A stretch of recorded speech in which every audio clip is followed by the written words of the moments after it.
رات دیکھتا رہے۔ اور جب اللہ تعالیٰ کسی کافر کی موت دینا چاہتا ہے تو اس کی طرف 2 فرشتے بھیجتا ہے اور وہ ایک بدترین بدبودار چادر کا ٹکڑا لے کر آتے ہیں جو بہت کھردرا ہوتا ہے۔ فرشتے کہتے ہیں کہ اے خبیث روح، اے خبیث نفس، جہنم اور عذاب علیم کی طرف آ جاؤ اور اس رب کی طرف چلو کہ جو تجھ پر ناراض ہے، کیونکہ تیرے اعمال بد بہت ہی خراب ہیں۔ تب وہ روح نہایت ہی بدبودار مردے کی طرح نکلتی ہے۔ ہر آسمان کے کنارے پر فرشتے کہتے ہیں خدایا کس قدر خبیث روح زمین سے آسمانوں کی طرف آ رہی ہے، اور بختی اونٹوں کی گردنوں کی طرح قبر میں سانپ اس کی بھر دیے جاتے ہیں جو اس مردار کے گوشت کو ہڈیوں سے چڑا کر کھاتے رہتے ہیں۔ پھر گرز اٹھائے 2 فرشتے اس کے سامنے آتے ہیں جو نہ دیکھ سکتے ہیں نہ سنتے ہیں اور نہ اس پر رحم کھاتے ہیں کہ اس کی دردناک چیخوں کی آوازیں سن کر وہ اس میت پر رحم کھائیں۔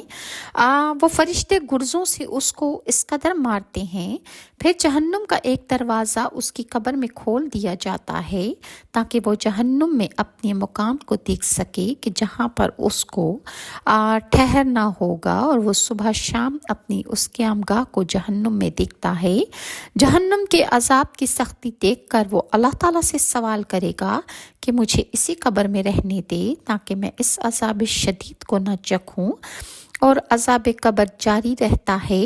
ابو نعیم نے حضرت معاویہ بن ابو سفیان سے روایت کی ہے کہ رسول اللہ نے فرمایا کہ ایک شخص مسلسل گناہ کرتا ہے، اس نے 99 آدمی قتل کر دیے اور سب ناحق قتل کیے تھے۔ وہ ایک عبادت گاہ میں پہنچا تاکہ معلوم کرے کہ اس کی توبہ قبول ہوگی یا نہیں۔ راہب نے سنا کہ اس نے 99 قتل کیے ہیں تو اس کو راہب نے کہا کہ تیری توبہ قبول تو نہیں ہو سکتی، لہٰذا جس نے 99 قتل کیے تھے اس شخص نے راہب کو بھی مار ڈالا، لہٰذا اس کے 100 قتل پورے ہو گئے۔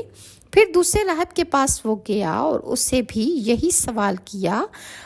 اس نے بھی کہا کہ توبہ تیری قبول نہیں ہو سکتی۔ اس پر اس نے اس راہب کو بھی مار ڈالا۔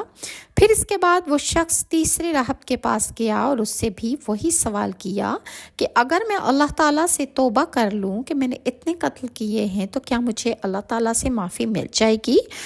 اس نے جواب دیا کہ اگر یہ کہوں کہ توبہ کرنے والے کی توبہ خدا قبول نہیں کرتا تو میں جھوٹا ہوں گا۔ اور اس نے اس آدمی کو ایک عبادت گاہ کا پتہ بتایا کہ جس میں خدا کے بندے عبادت گزار رہتے تھے۔